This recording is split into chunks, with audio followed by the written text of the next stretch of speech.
गूळ आणि मध हे साखरेला पर्याय म्हणून आपण वापरू शकतो का? ICMRच्या एका सर्वेक्षणानुसार 60% लोक असा विचार करतात की गूळ आणि मध हे साखरेसाठी हेल्दी पर्याय आहेत. गूळ आणि मध हे नैसर्गिक असले तरी त्यांच्यामध्येही कॅलरीज आणि कार्बोहायड्रेट्सचं प्रमाण खूप जास्त आहे. 1 चमचा साखर आपल्याला 16 किलो कॅलरी ऊर्जा देते.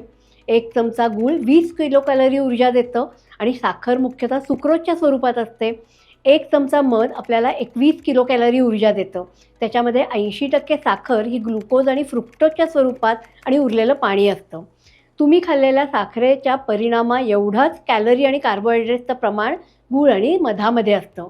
गूळ आणि मध नैसर्गिक असले तरी मुख्यतः सुक्रोज, ग्लुकोज, फ्रुक्टोज यांनी ते बनलेले असतात. त्यामुळं गूळ आणि मध खाताना विचार करा.